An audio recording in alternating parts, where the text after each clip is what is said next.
감사합니다. 이번 주도 건강한 모습으로 이렇게 예배 시간에 여러분 뵙게 된 거를 진심으로 반갑고 또 주님의 이름으로 환영하고 축복합니다.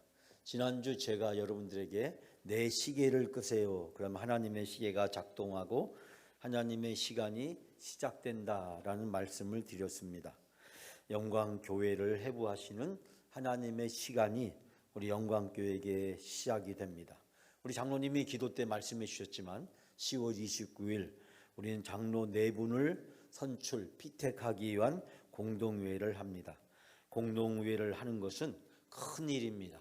특별히 우리 장로님을 세우는 일은 교회의 큰 일입니다. 기도가 없으면 감당할 수가 없고 기도가 없으면 시험에 듭니다. 하나님의 시간은 기도하면서 믿음으로 감당해야 될 시간인 줄 믿습니다.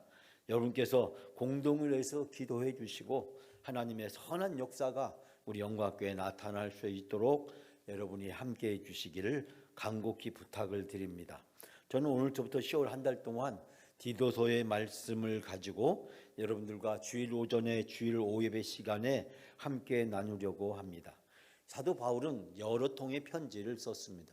신약 성경에 보면 27권의 책 중에서 13권이 사도 바울이 썼다라고 그렇게 이야기를 합니다. 그 23권의 편지가 대부분이 선 편지로 쓰여진 것을 보게 됩니다.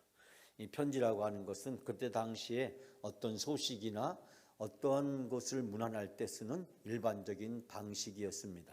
즉 사도 바울이 특별하게 고안한 것이 아니라 로마 시대 사람들은 우리가 신약 성경에서 볼 수 있는 이 서신서들과 같은 양식으로 편지를 썼다고 합니다.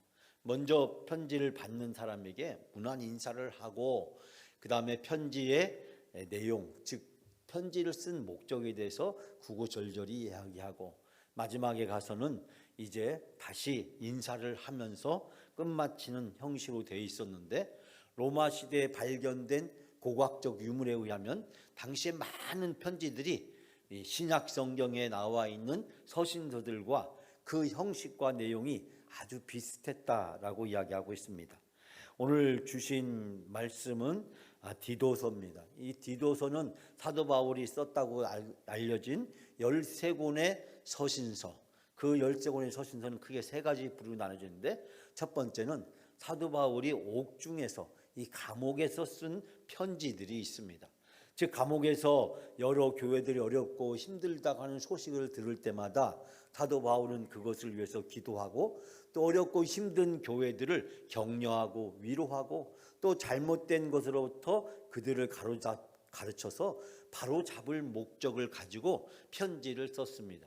그것이 바로 에베소서, 빌립보서와 같은 옥중 서신이라고 일컬어지는 서신서가 있습니다. 또 하나는 당시에 많은 이단들과 잘못된 가르침이 있었습니다. 오늘날도 그렇지만은 당시에도 보게 되면 여러 종교들이 있었고 또 철학 사상들이 있었고 그런 종교와 철학의 영향을 받은 잘못된 것을 가르치는 거짓 선생, 거짓 교사들이 많이 있었습니다. 그렇기 때문에 사도 바울은 그리스도를 믿는 것, 예수님을 믿는 것이 무엇인지 그런 것들을 올바로 잘 이해할 수 있도록 기독교의 교리를 설명해 주는 그런 편지를 썼습니다. 대표적으로 갈라디아서나 로마서를 꼽을 수가 있는데 우리의 믿음의 내용이 무엇인지 우리에게 자세히 가르쳐 줍니다. 오늘날 우리는 많은 정보들을 가지고 있기 때문에 우리는 오늘 성경 말씀을 읽으면서 이 내용이 무엇을 의미하는지 여러분이 짐작이 가셨겠지만 당시 시대 사람들은 책도 별로 없었고 정보도 접할 일이 없었고 라디오, 텔레비전, 인터넷은 더 말할 것도 없고 저 사람들과 사람 사이 직접적으로 전해주는 소식이라든지 편지나 책과 같은 문서를 통해서 정보를 접할 수가 있었고 그 책이나 편지 같은 소식을 접할 수 있는 사람은 극소수였기 때문에 대부분의 사람들은 당시에 글을 읽거나 책을 읽는다는 것이 불가능했다는 사실입니다. 그렇기 때문에 사도 바울이 기독교의 믿음에 대해서 우리의 신앙에 대해서 자세히 설명해 주었지만 그러나 사람들은 책이나 문서를 읽을 수가 없었고 문맹에 가까웠기 때문에 많은 어려움이 있었습니다. 그렇기 때문에 사도 바울은 이 편지를 써서 그 편지를 읽어주게 하고 그 편지를 돌아가면서 또 읽고 그러면서 그 편지의 내용이 무엇인지 또 설명해 줌으로써 사람들이 믿음이 올바로 설 수 있도록 도와주려고 했습니다. 마지막으로 사도 바울이 썼던 편지 중에 바로 목회서신이라는 편지들이 있었는데 디모데전서와 디도서입니다. 교회가 어떻게 해야 건강하고 바르게 쓸 수 있는지 교회를 향한 사도 바울의 가르침이라고 이야기할 수 있는데 그 중에서 우리가 오늘 읽은 이 디도서는 그레데라고 하는 섬에 있는 그 교회에게 특별히 그 교회에 사도 바울이 그 교회 지도자로 남겨두었던 디도란 사람에게 보낸 편지였습니다. 즉 사도 바울이 이 그레데 섬에 있는 그 그레데 교회의 교인들이 거짓된 교사들에 의해서 또 잘못된 그 가르침에 의해서 믿음이 흔들린다라는 이야기를 듣게 되었습니다. 그래서 사도 바울은 이 그레데 섬에 남겨두었던 지도를 통해서 이제 그레데 교회에 필요한 지도자들을 세우고 그리고 그 지도자들을 세워서 그레데 교회가 복음의 진리 위에 바로 서게 하기 위해서 바로 이 편지를 쓰게 된 것입니다. 그렇기 때문에 이 편지에 등장하는 그레데라고 하는 교회와 그리고 이 디도라는 사람에 대해서 생각해 볼 수 있게 됩니다. 특별히 이 디도는 바울이 최초로 자기의 동역자로 삼았던 이방인 출신 그리스도인이었습니다. 그때 당시에 그리스도인은 주로 유대인들이 많았고 또 사도 바울이 1차, 2차 전도 여행을 다니면서 이곳저곳에서 복음을 전해서 이방인 중에서 그리스도를 믿는 사람이 생겨났지만 그러나 그 중에서 특별히 이 디도는 사도 바울과 함께 복음을 전하는 일에 동역자를 했던 사람이었습니다. 그는 예루살렘에 사도 바울과 함께 가서 사도들과 함께 회의에 참석하기도 했고 고린도 교회가 어려운 일에 처했을 때 이 바울이 고린도 교회에 보내서 교회와 교인들 사이에 화해하는 일을 사명을 감당하게 했고 또 예루살렘 교회가 어려운 일을 당했을 때 예루살렘 교회를 위해서 모금하는 일을 감당하기도 했습니다. 또한 사도 바울과 함께 복음을 전하고 교회를 개척하고 또 그 교회를 돌보는 일을 했습니다. 사도 바울이 그레데에 와서 복음을 전했고 그리고 그곳에 교회를 세웠습니다. 그러나 사도 바울이 그레데를 떠나야 될 상황이 되었을 때 사도 바울은 바로 디도를 이 그레데 교회에 남겨두고 이 그레데 교회를 잘 돌보고 잘 섬길 수 있도록 그에게 역할을 주었습니다. 오늘의 본문의 말씀은 바로 그 사도 바울이 디도와 그레데 교회에게 보낸 편지에 인사하는 서론이라고 이야기할 수 있습니다.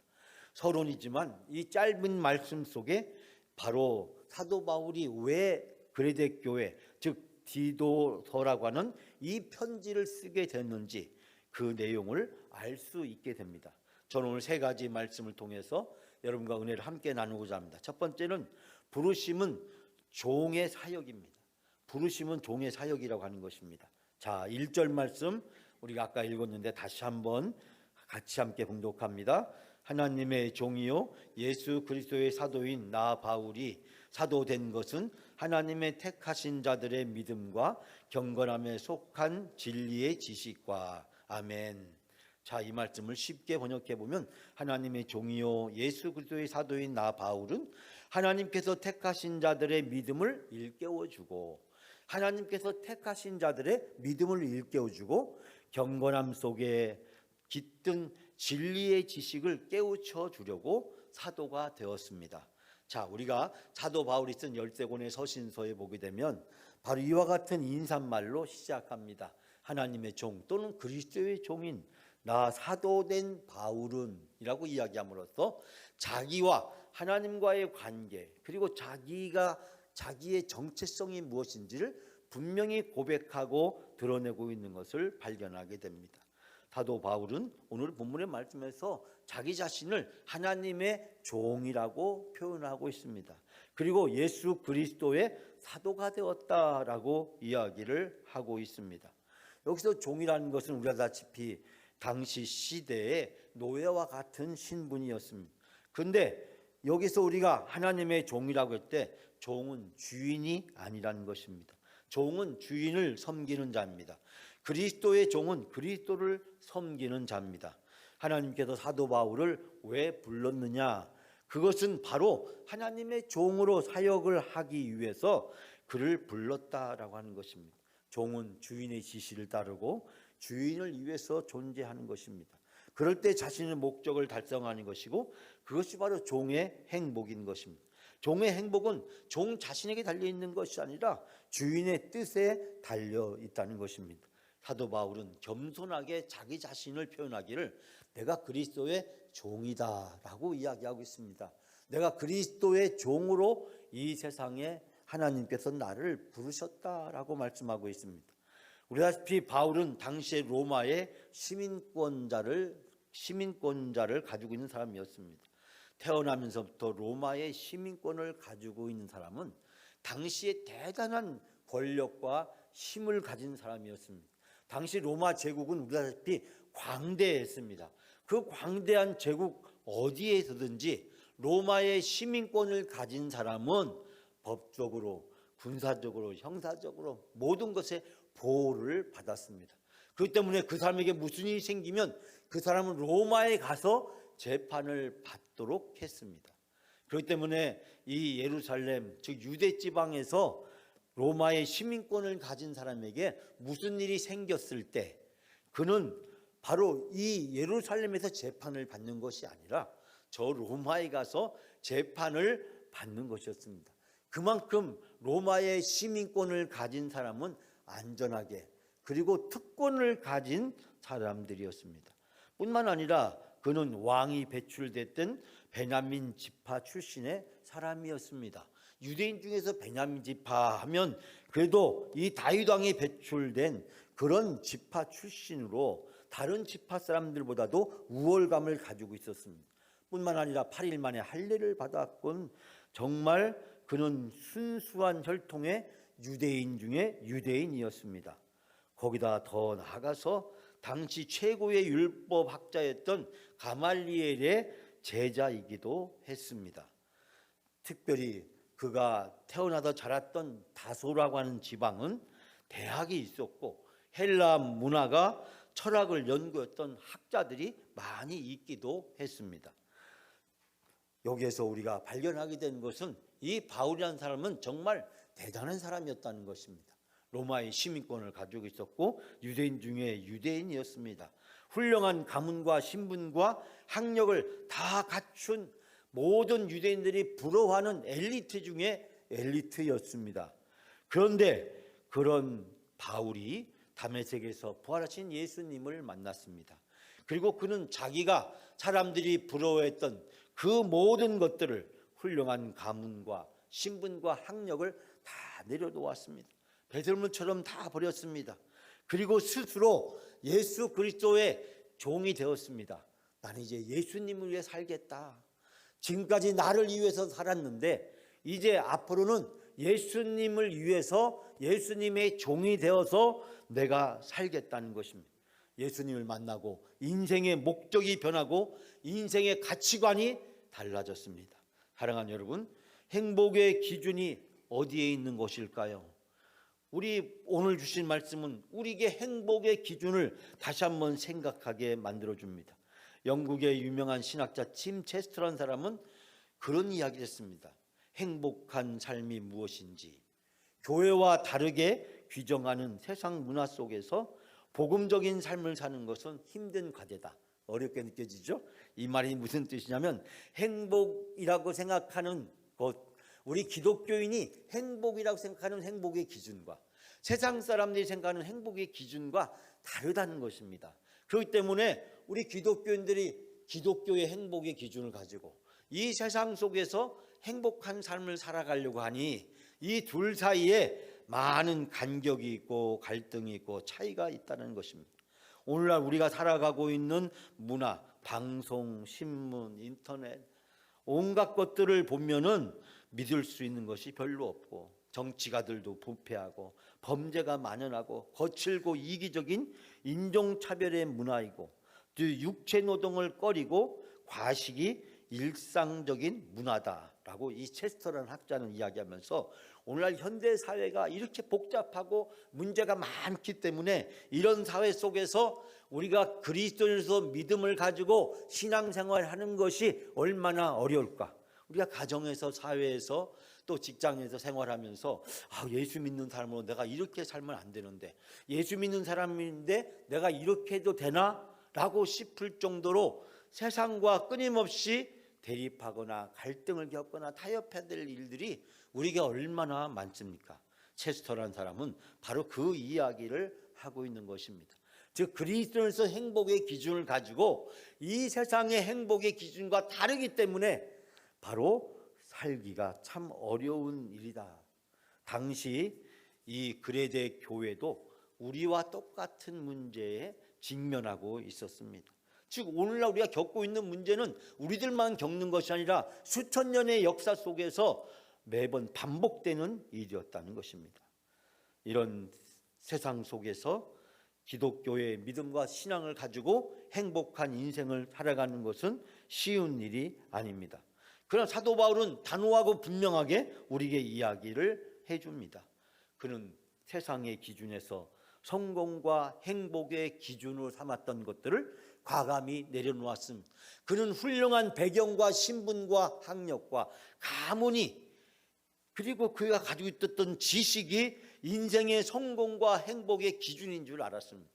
그러나 예수 그리스도를 만나고 나서 그것이 오히려 행복의 기준이 아니라, 행복에 도움이 되는 것이 아니라 행복에 방해가 되고 장애물이 된다는 사실을 알게 되었습니다. 내가 가진 가문이, 지식이, 배경이, 내가 가지고 있는 이런 모든 것들이 하나님을 알고 그리스도를 섬기는데 장애가 된다고 생각했기 때문에 그는 모든 것을 아낌없이 버릴 수 있었습니다.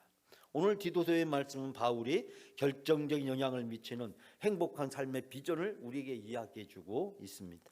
사랑하는 여러분, 바울은 이제 인생의 성공과 행복이 오직 예수님에게 달려있다는 사실을 믿고, 그리고 예수님의 종으로서 살아가는 것이 인생의 진정한 행복이라고 우리에게 고백하고 있는 것입니다. 그렇기 때문에 내가 이제 그리스도의 종, 하나님의 종으로, 하나님의 사도로 살아가겠다고 고백하고 있는 것입니다. 진정한 행복은 예수 그리스도 안에 있습니다. 믿으십니까? 바울은 바로 이것을 믿었기 때문에 그가 가졌던 모든 것들을 내려놓을 수가 있었습니다. 아브라함 하나님의 부르심을 받았을 때 본토 친척 아비 집을 내려놓고 알지도 못하는 먼 나라로 여행을 떠나게 되었습니다. 하나님이 나에게 주시는 행복을 쫓아서 아브라함은 지금까지 자기가 살아왔던 본토 친척 아비 집 모든 재산과 모든 것들을 다 포기하고 떠날 수가 있었던 것입니다. 예수님 안에서 진정한 행복이 있고 기쁨이 있는 줄 믿습니다. 사도 바울처럼 예수님을 내 안에 모시고 예수님을 주인으로 섬기고 살아가게 될 때 예수님을 통해서 하나님이 우리에게 세상이 줄 수 없는 놀라운 은혜와 축복을 베풀어 주실 줄 믿습니다. 예수 그리스도를 섬김으로 행복한 인생을 살아가는 여러분의 삶이 다 되시기를 주님의 이름으로 축원합니다. 두 번째, 부르심은 영생의 소망을 우리에게 준다라는 사실입니다. 자, 여러분 2절 말씀 우리가 다 같이 함께 봉독합니다. 영생의 소망을 위함이라. 이 영생은 거짓이 없으신 하나님이 영원 전부터 약속하신 것인데. 아멘. 영생의 소망을 위함이라. 이 말이 좀 어렵게 느껴지지만 쉽게 번역해 보면 나는 영원한 생명의 소망을 두고 있습니다. 여러분, 예수 그리스도를 통해서 우리는 무엇을 알게 되었습니까? 우리가 죄인이라는 사실을 알게 되었고, 예수님을 통해서 죄사함을 받을 수 있다는 사실을 알게 되었고, 그 예수님을 믿으면 죄사함을 받을 뿐만 아니라 영생을, 영원한 생명을 우리가 누리게 된 줄 믿습니다. 예수 그리스도 안에 있을 때, 예수 그리스도를 믿었을 때 우리에게 바로 이런 놀라운 일이 생기는 것입니다. 영접하는 자 곧 그를 믿는 자들에게는 하나님의 자녀가 되는 권세를 주셨으니 우리는 예수 그리스도를 믿음으로 하나님의 자녀가 되었고, 그 예수 그리스도는 길이요 진리요 생명이 되신 분이시고 우리를 하나님께로 인도해 주시는 분이고 우리를 하여금 풍성한 삶을 살아갈 수 있도록 인도해 주시는 분이신 줄 믿습니다. 바로 여기에서 사도 바울은 고백하기를, 바로 우리가 부르심을 받은 것은 영생의 소망을 주기 위한 것이다, 영원한 생명의 소망을 두고 있다라고 이야기를 하고 있습니다.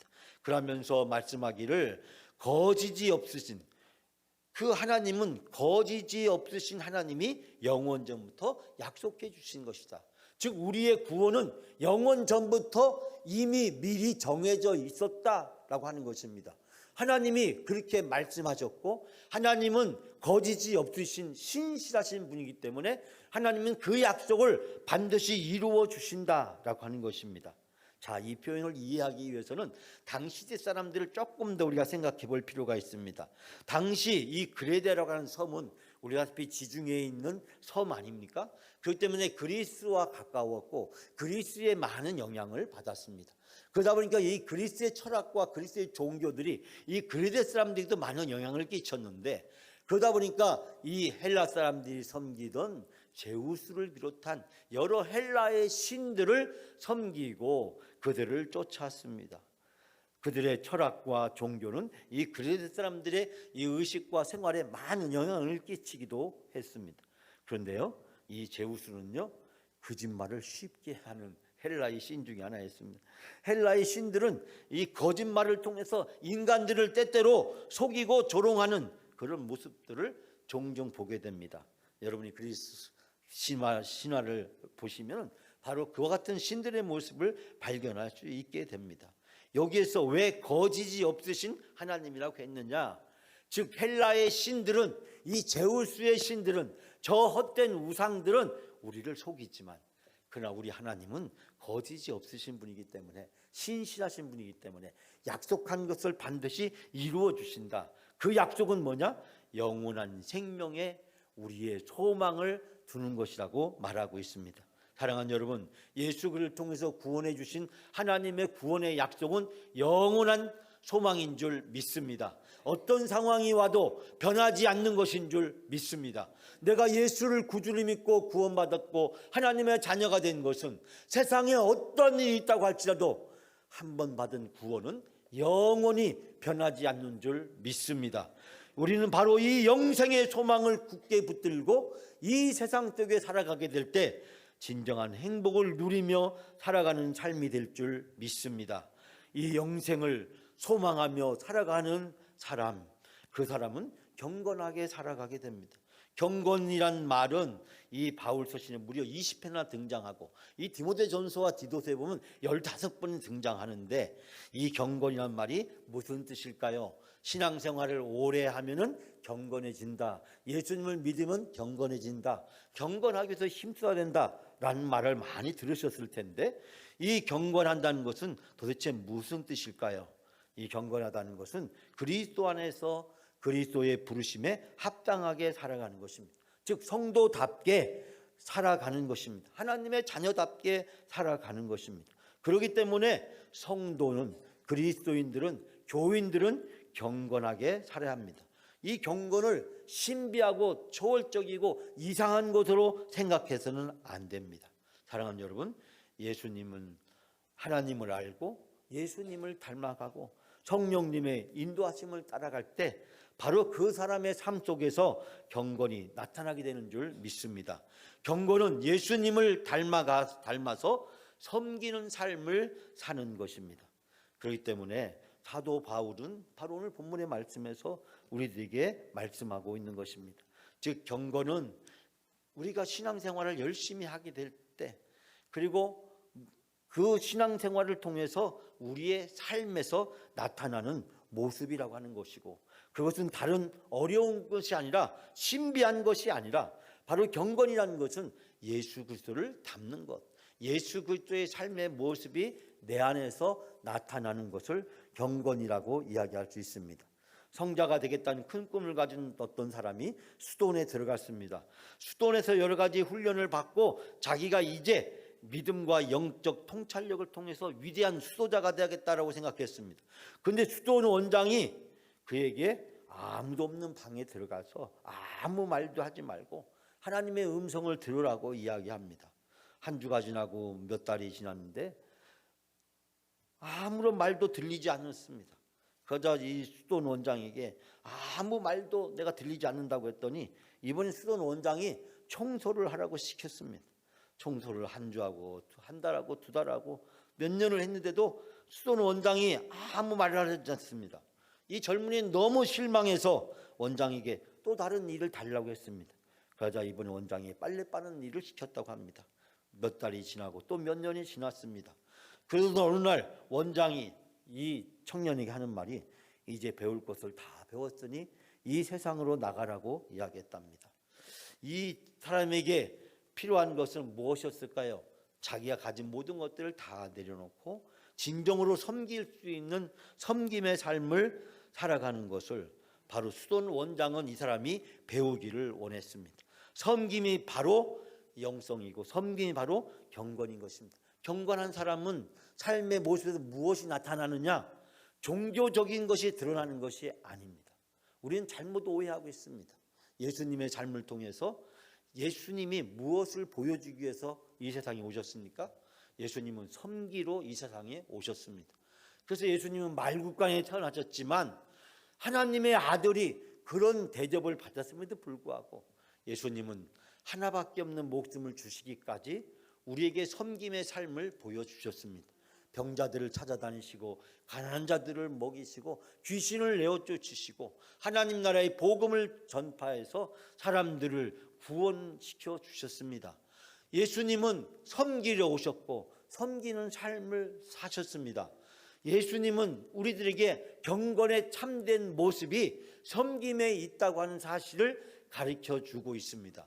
내가 신앙생활을 많이 하면 할수록, 내가 말씀을 많이 알면 할수록, 기도를 많이 하면 할수록 내 삶에서 경건이, 즉 섬김이 나타나야 될 줄 믿습니다. 내가 섬김의 삶을 온전하게 살아가게 될 때 내가 그리스도를 닮은 삶이고 성숙한 경건한 신앙인이 된 줄 믿습니다. 사랑하는 여러분, 행복은 어디에 있습니까?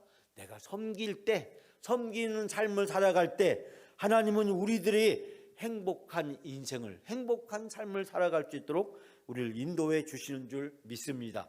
제우스 씨는 사람들의 성공과 행복이 욕망을 충족시키는 것이라고 이야기를 하지만, 그러나 예수 그리스도는, 바울은 우리들에게 경건에 이르는 참된 모습은 섬기는 삶을 사는 것이라고 이야기하고 있습니다. 사랑하는 여러분, 여러분의 삶 속에 섬김의 풍성한 열매가 있어지기를 주님의 이름으로 축원합니다. 교회는 천국 모델하우스입니다. 천국의 모형입니다. 우리는 교회를 통해서 천국에서 영원히 사는 연습을 합니다. 어떤 사람이 죽어서 지옥에 갔더니 음식이 산의 진미가 쌓여져 산더미처럼 쌓여져 있답니다. 그런데 모두가 다 배고프다고 아우성을 치고 있더랍니다.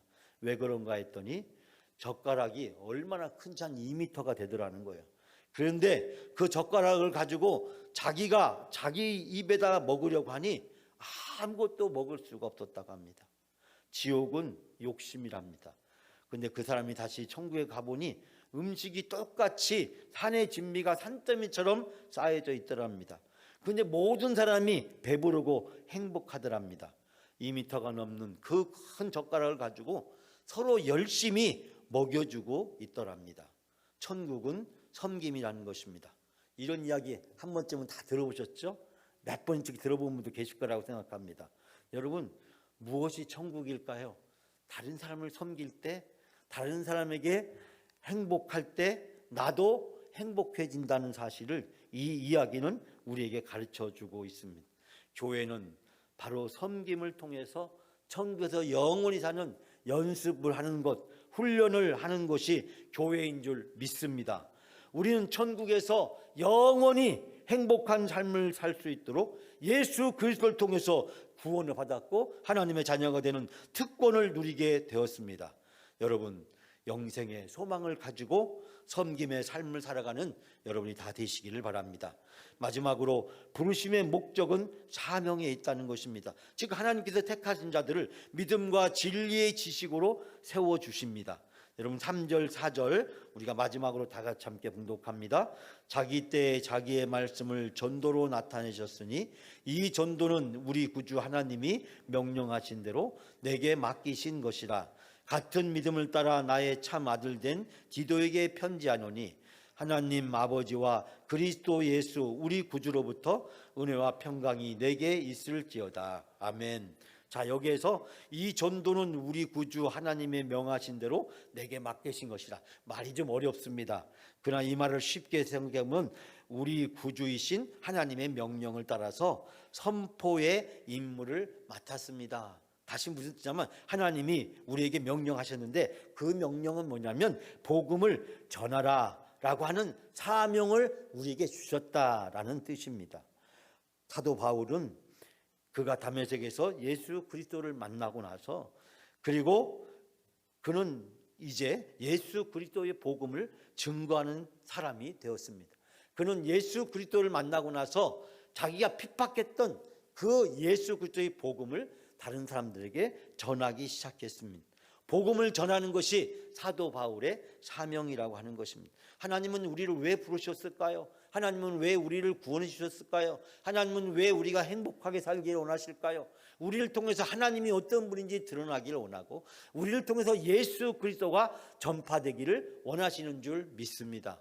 하나님은 나뿐만 아니라 내가 알고 있는 모든 사람도 함께 구원을 받으며 함께 행복한 삶을 살아갈 수 있도록 그들을 초청하고 그들을 주님께로 인도할 수 있는 사명을 우리에게 주신 줄 믿습니다. 사랑하는 여러분, 부르심의 목적에는 바로 사명이 있습니다. 사명을 위해서 부르심을 받은 것입니다. 하나님은 우리들에게 사명을 주십니다. 내가 행복할 뿐만 아니라 나를 통해서 다른 사람도 행복해 할 수 있도록 다른 사람들을 그리스도에게로 인도하는 사명을 우리에게 주셨습니다. 사랑하는 여러분, 바로 이 사명은 섬김을 통해서 우리에게 이루어지게 되는 줄 믿습니다. 하나님의 종 예수 그리스도의 사도된 바울은 자기를 겸손하게 낮추면서 예수 그리스도를 통해서 변화된 자기의 모습을 고백합니다. 예수 그리스도가 자기의 인생을 바꿨고 자기 인생을 행복하게 만들었고 그러므로 행복하게 된 자기의 인생을 보면서 이제 다른 사람들에게도 바로 그 행복으로 초청하고 있는 것을 발견하게 됩니다. 사랑하는 여러분, 우리는 예수 그리스도를 통해서 참된 행복이, 참된 구원이, 참된 영생의 소망이 무엇인지를 알게 되었습니다. 그러면서 우리는 예수 그리스도를 닮고 살아가면서 예수 그리스도처럼 섬기는 삶을 살아가게 될 때 하나님이 우리에게 진정한 행복을 누릴 수 있도록 인도해 주시는 줄 믿습니다. 세상이 원하는 행복과 성공의 기준이 아니라 예수님이 말씀하시는 성공과 행복의 기준을 따라서 살아가게 될 때 하나님은 우리에게 놀라운 은혜와 축복을 베풀어 주시고 상급과 멸관을 주시는 줄 믿습니다. 하나님이 예수 그리스도를 통해서 주신 행복의 기준으로 이번 한 주도 행복한 삶을 살아가는 여러분이 다 되시기를 주님의 이름으로 축원합니다.